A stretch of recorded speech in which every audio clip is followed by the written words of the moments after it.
I am marrying the man who is going to murder me. Written by Aphibicus 192000. I was just an 8-year-old girl when I told my dad that I saw Mom naked wrestling with a man that wasn't him. Yeah.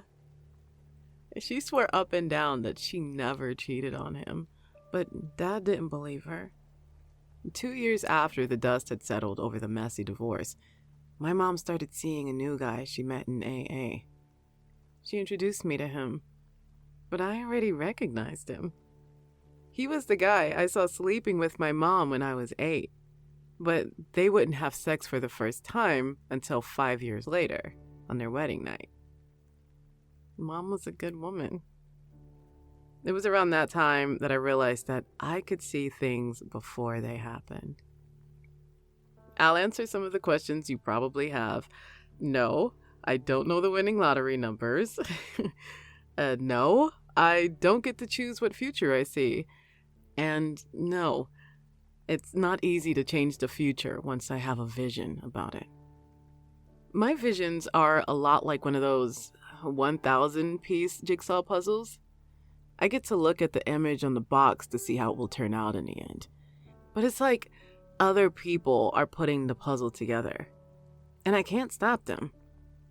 It might take a long time for them to be finished, or maybe there are only a few pieces left by the time I get involved, but for the most part, the pieces always fall into place.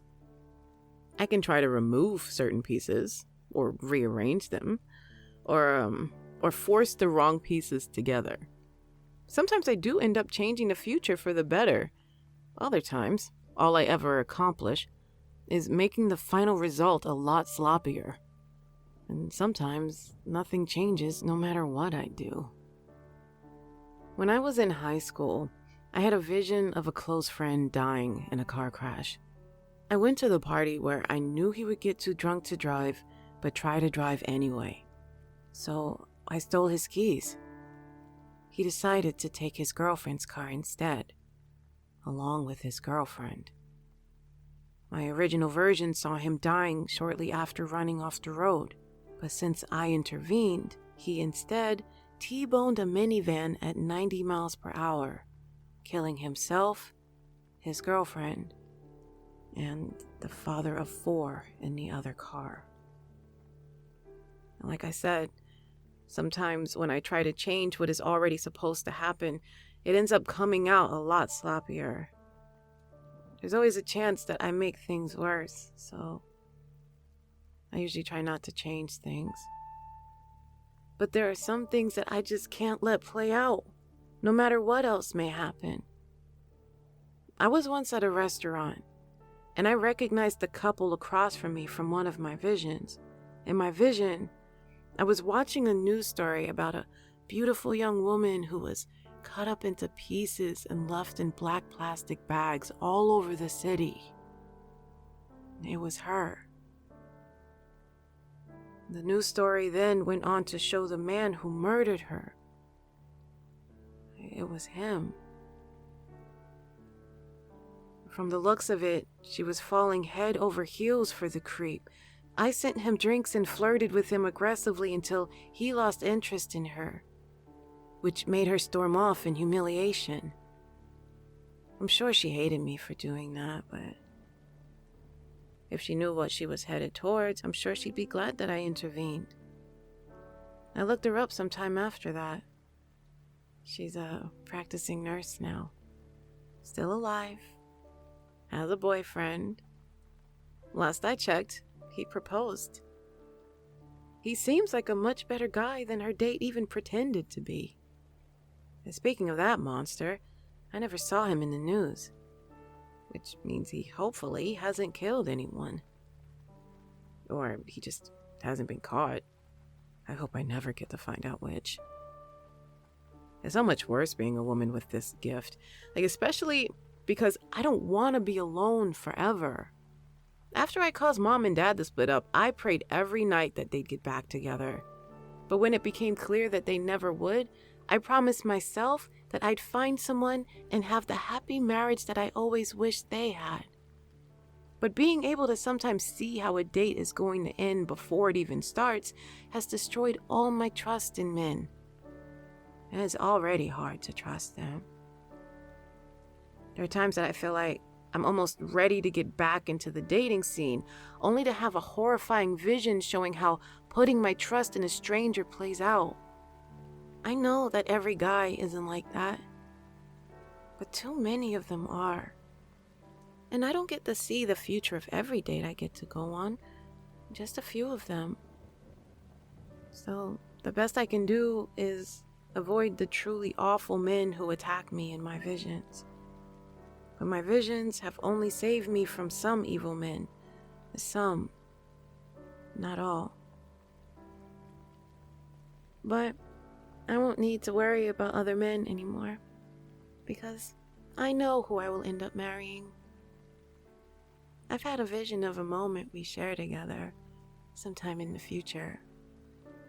In it, he's wearing my father's wedding ring that I will give to him when I propose. Most guys are put off by a woman proposing, but not him. He has curly, dirty blonde hair, and his light blue eyes are full of tears as he kneels on my chest and covers my face with a pillow and holds it there until I eventually stop moving. Seeing a vision of my own death never gets any easier to process, no matter how many times I've seen it happen. I often think about all the ways I could die, just like everybody else does. But it's so much worse when you're shown the complete puzzle like that. Especially when you don't know how many pieces are left before it becomes a reality. But there's one thing in this vision that makes it stand out from any other I've had before. Any other time I've had a vision of my own murder, my face always looks the same when I finally die. It's unmistakable.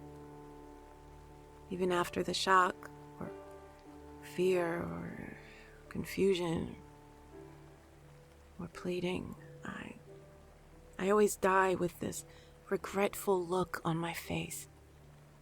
But not in that vision.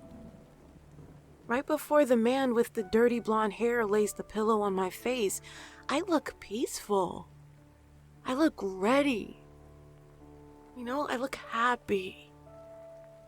I look like I know what is going to happen. Like a woman with no regrets. A woman who feels safe and listened to and has been loved for years and years and years.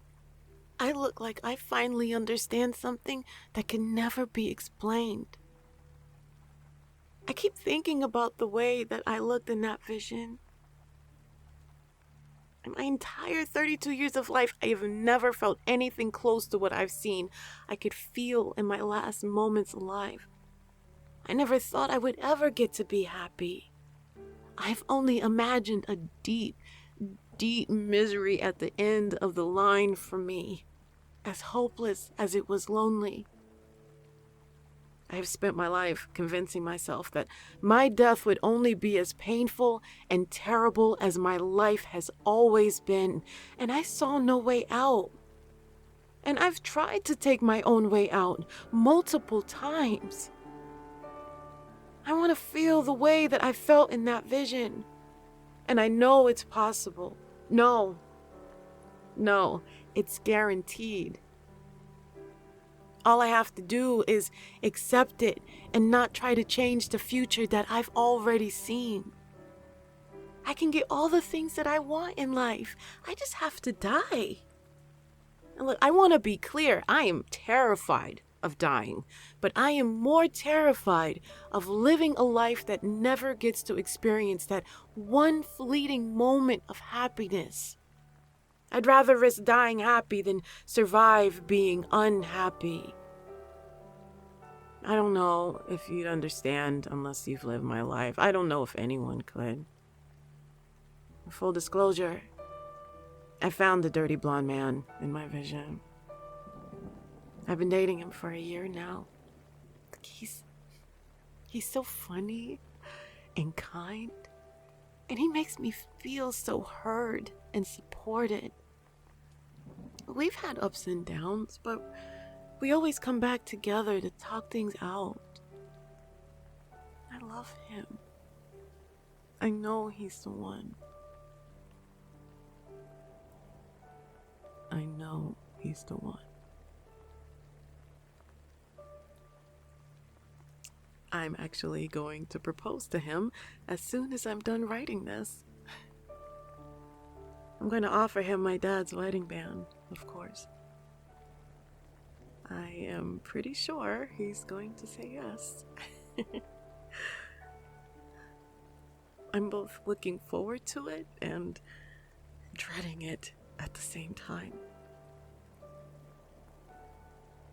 Edit. To all the people who keep downvoting me, that's not going to make me change my mind. And to all the people in the comments who have a gift that's like mine, thank you for sharing your story. I always hoped there'd be more people like me. Thank you for your support.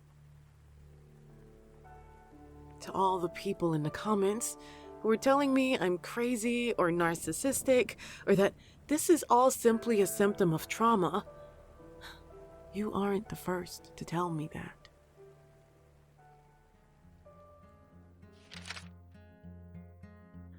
Journal entry, part 3. Written and narrated by Jjustingraham.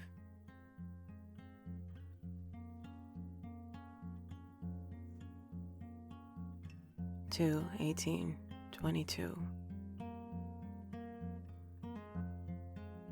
He's mad at me again. He just left my office saying, "Stay the fuck away from me." It all started the other day. I was still in bed when he walked into the room sulking before flopping down next to me, laying his head on my lap. He told me to touch his hair. When I started to ask him what was wrong, he cut me off mid-sentence, telling me I don't want to talk. So I just laid there in silence, continuing to play with his hair until he asked me to check the mail. I told him I didn't want to talk. I could feel his neck and shoulders tighten. Are you telling me no? You're being rude. But yeah, I'll still check it, I said meekly. So fucking weak. I mean, I had planned on going walking around the block that day anyway, but that was so fucking weak. He declined my offer, said he wasn't in the mood to be interrogated, and left the room. He checked the mail himself. We hadn't talked since.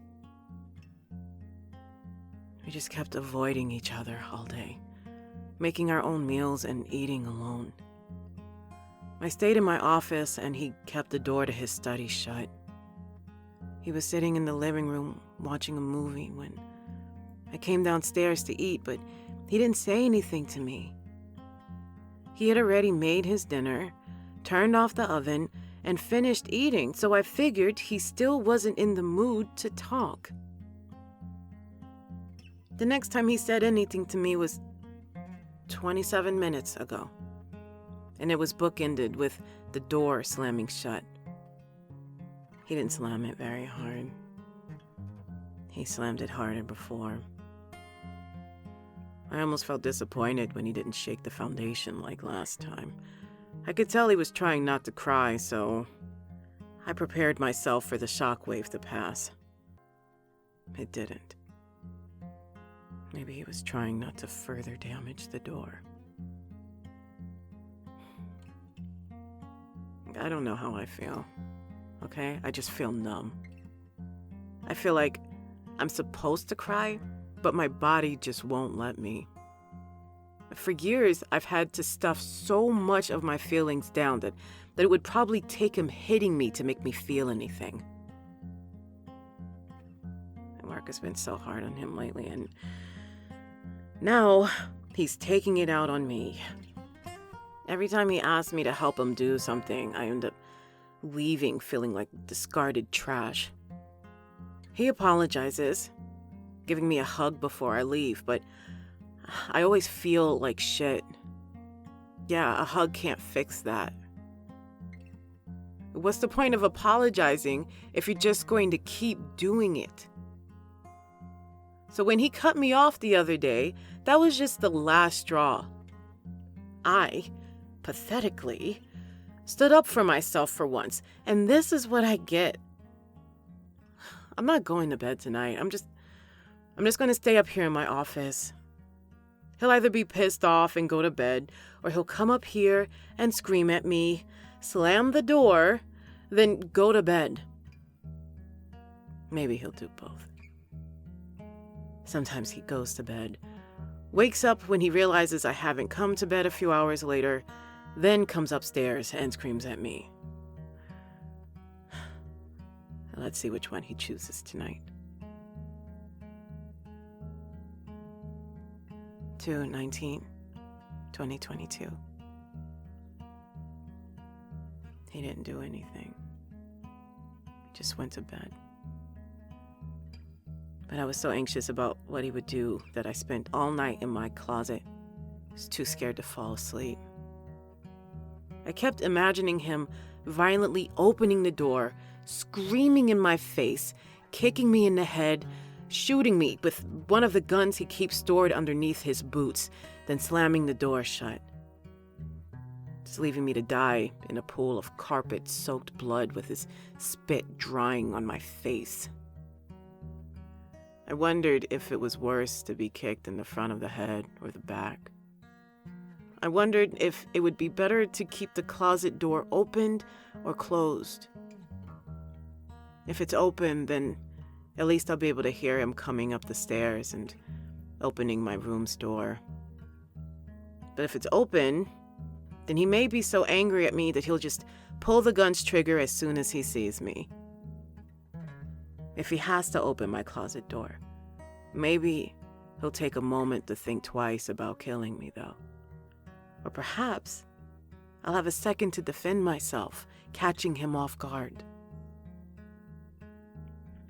I texted my mom telling her I loved her, not knowing if that would be my last text message to her. I didn't want to worry her. She'd already been through so much with my other sister. Another one stuck in a scary relationship. Another woman in a room, surrounded by exits but cursed without any arms or legs.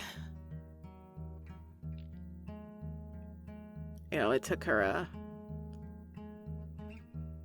her being tied to a chair, covered in gasoline, while their children watched to finally get her to leave him.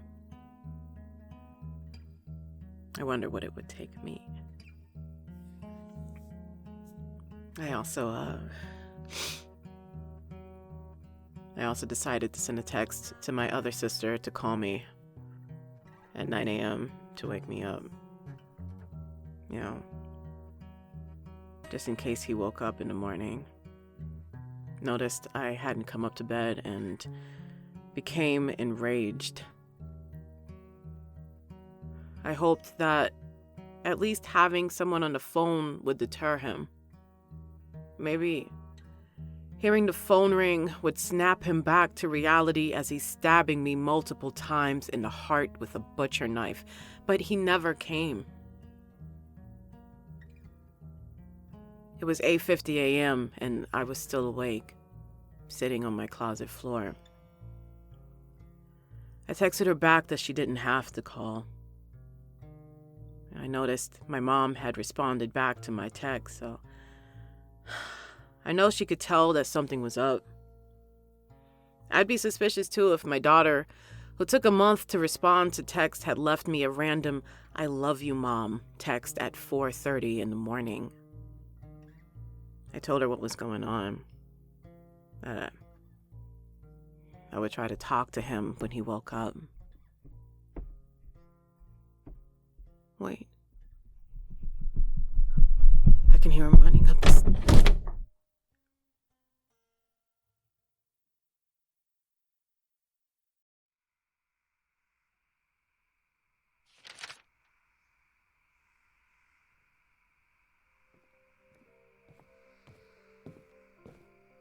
I take another glance at my phone before I go inside, disappointed to see that Cherry still hasn't replied to my message.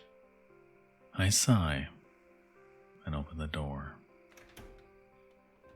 Darling, you're home. Stacy exclaims when she sees me, bustling over from the kitchen to kiss my cheek. Mwah. I force a smile and swallow self-loathing. Why are you such an asshole? Stacy loves you. You fucking prick. And she's sweet. Almost too sweet. Predictable. Average. Boring. Yeah, that's my excuse for sneaking around hotel rooms with Cherry. I know. I'm disgusted too. I take a seat at the table and go through the motions of being a good husband. I ask her about her day, and she beams. Well, let's see. So I went for a nice jog this morning. Then I ran into Cherry, and we had a really interesting conversation. Fuck me. Cherry. Which house is that again? I ask weakly. Stacy scoffs. Diagonal from us, of course. I mean, we're neighbors. You see her all the time. Oh, right. I forgot her name, I guess. I mumble. I brace myself. So silly. Gosh. Then But I went. Stacy moves on and continues chattering about the rest of her day. Remember? Thank fucking. Afterwards, I went Wait. food shopping. What did she just say? Any of the digital coupons I clipped. It was You amazing. called my office. Oh, yeah, I sure did. I told Dan he really needed to find someone else to work those late nights. I've barely seen you lately. I just don't think it's right. Well, what did he say?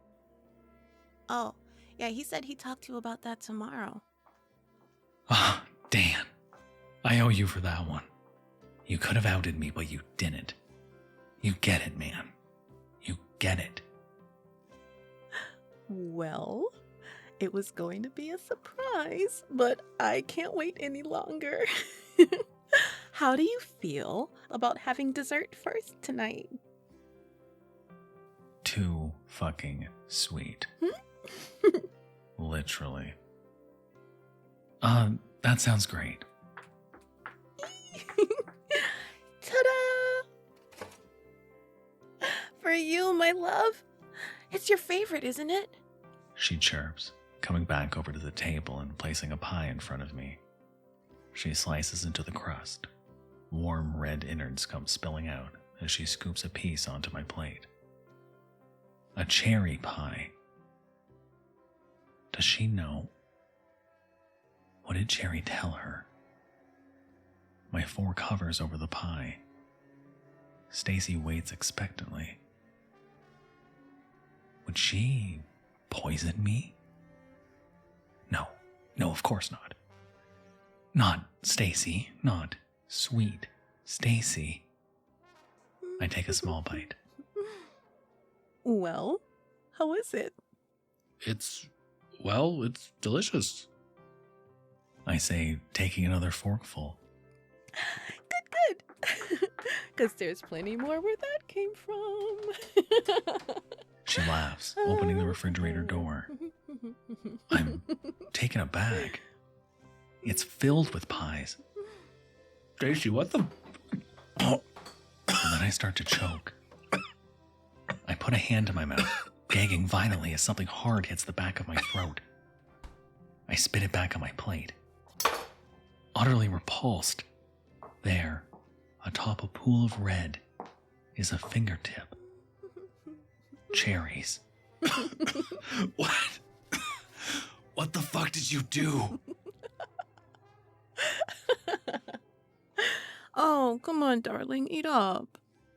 We wouldn't want her to go to waste.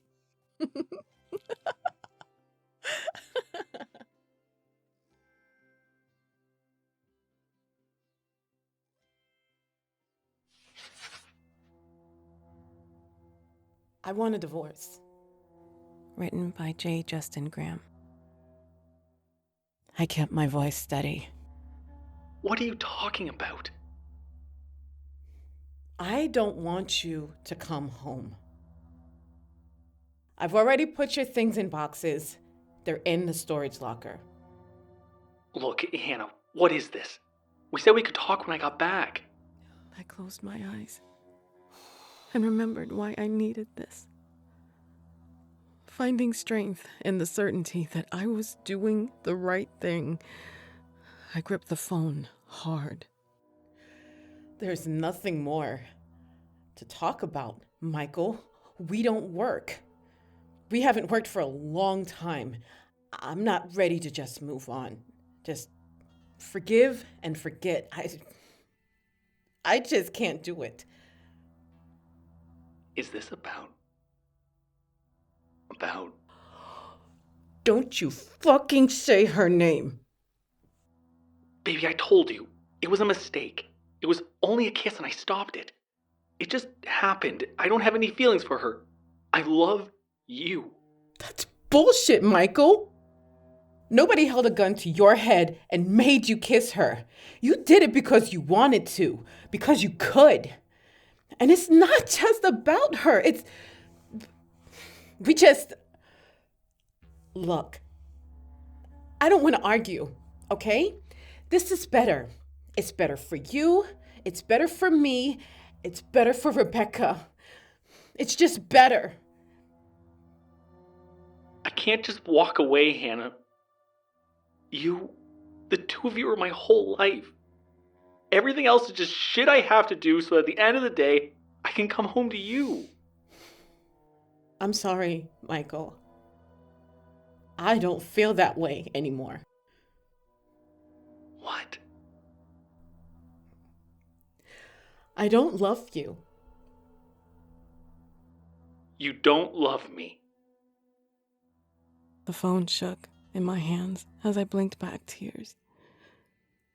Breathe, Hannah. Breathe. Just keep breathing. You can do this. You're strong.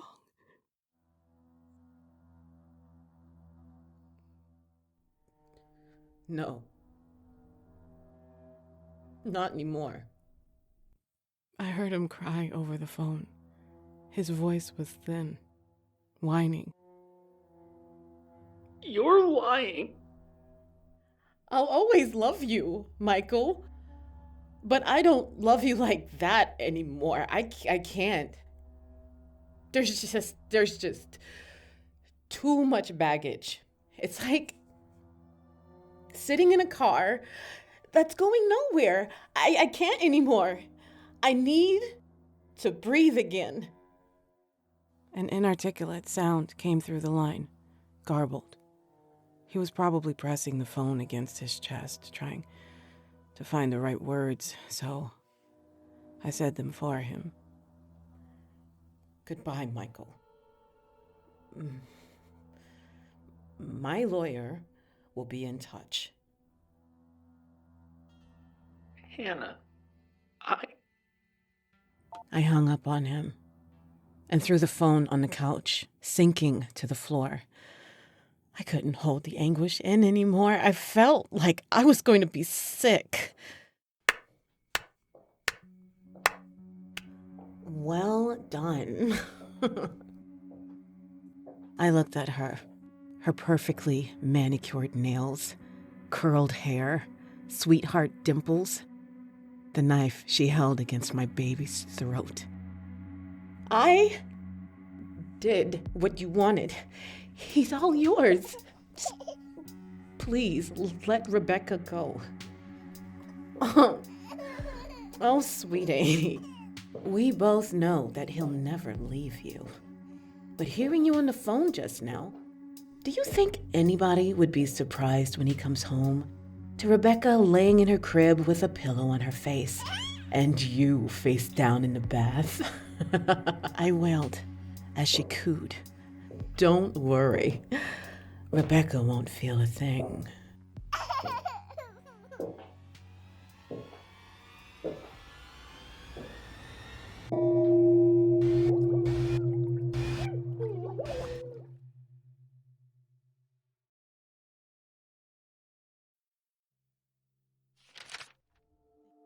I Don't Wake My Husband.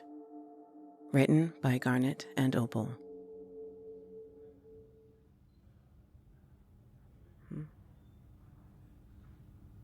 Oh, no, I don't wake my husband.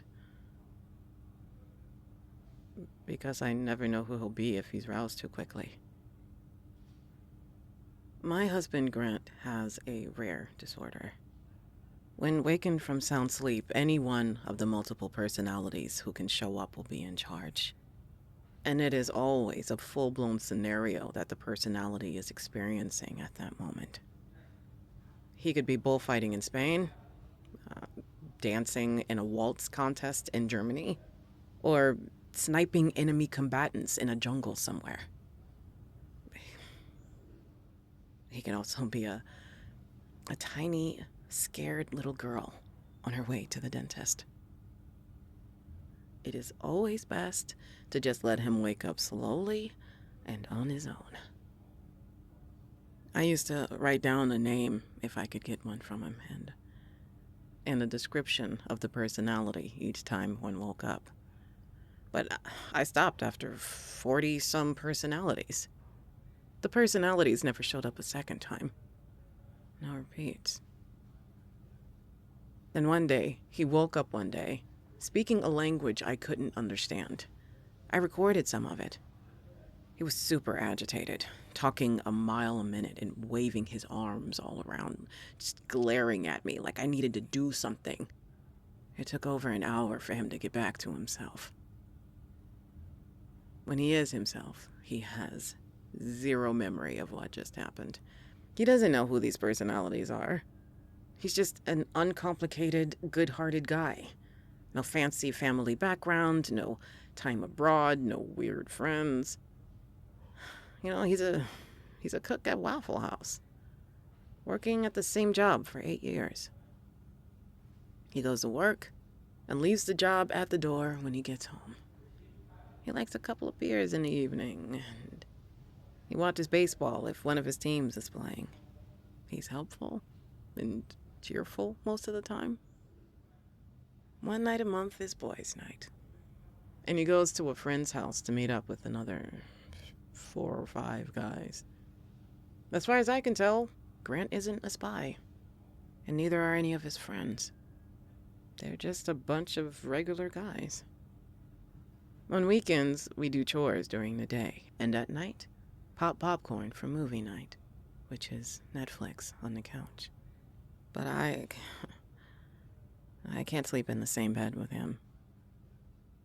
Not after something startled him awake one night last week, and he hit me.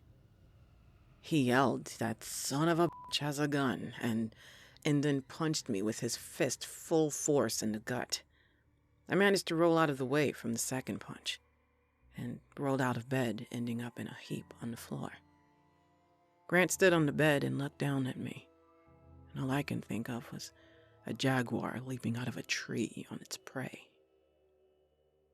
Before he could jump on me, I rolled under the bed, shoving things out of the way. I found a long box of Christmas wrap and some boxes of ornaments. Quickly, I pushed them around me and in front, even while I heard Grant's feet hit the floor. Then I heard Grant's voice mumbling, What the hell is that? I tried to peek at him, but I couldn't see over those boxes. After a few moments, I heard him sit on the edge of the bed, muttering too low for me to understand. Eventually, the bed creaked as he lay back down. I didn't come out from under the bed until I heard him snore. I counted under my breath to 10 and crawled out on my side of the bed, pushing those boxes away. I had no doubt that whoever Grant was that night, he would have beaten me to death. The next day, I set up my own bedroom. It was one of the saddest days of my life. Grant stood in the doorway. He didn't cry. That was actually worse. Because if he cried, I could comfort him. But he didn't cry. "So that's it?" he asked. Just like that. I walked over to kiss him, but he turned his face from me. "I don't get it. You can't move out of our room and still love me." "But I do. I love you. I will always love you. That hasn't changed, Grant, and it never will." "Tell me again while you're moving out of our bedroom." "Look, I keep waking you up. You don't remember it, but it keeps happening. It makes me feel bad. I don't want you to have trouble at work because I woke you up so much the night before."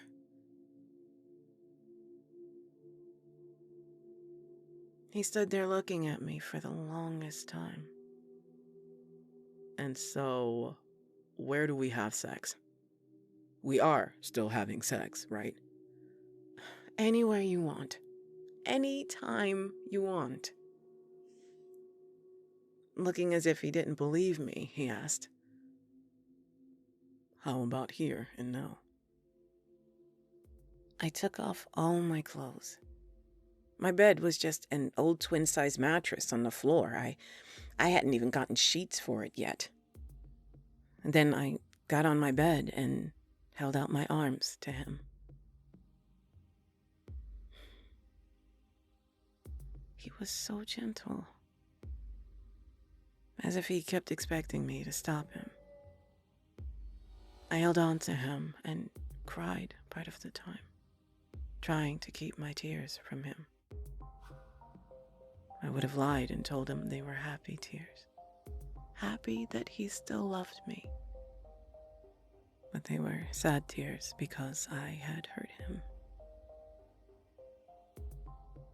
He didn't fall asleep in my bed afterwards. He got off the mattress and picked up his clothes. I heard him walk into our bedroom, which was now just his. For a moment, I thought I heard an odd sound. Was it a sigh? A sniff? I couldn't tell what it was. After he started to snore, I got off my mattress and put the deadbolt on the inside of my door.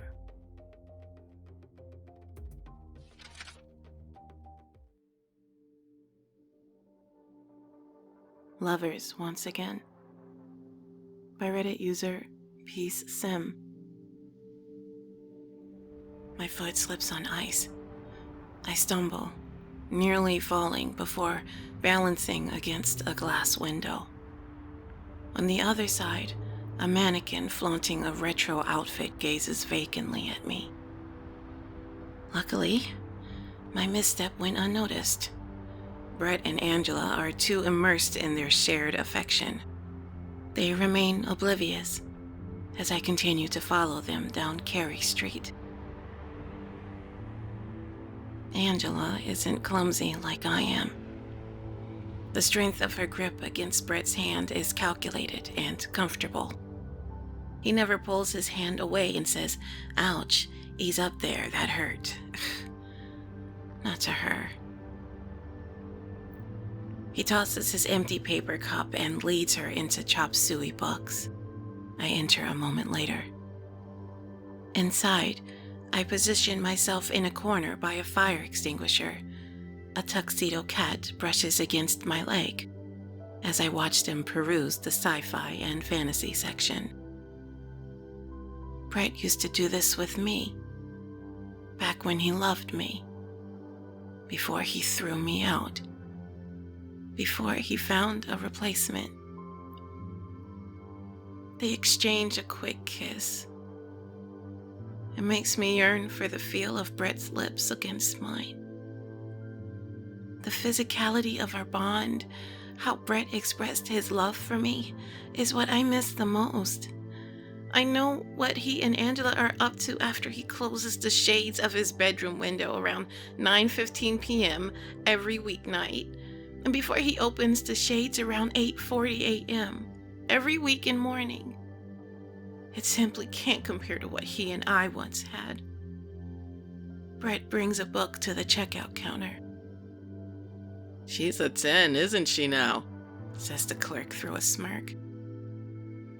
Don't talk about her like that. Snaps Brett. They complete the sale.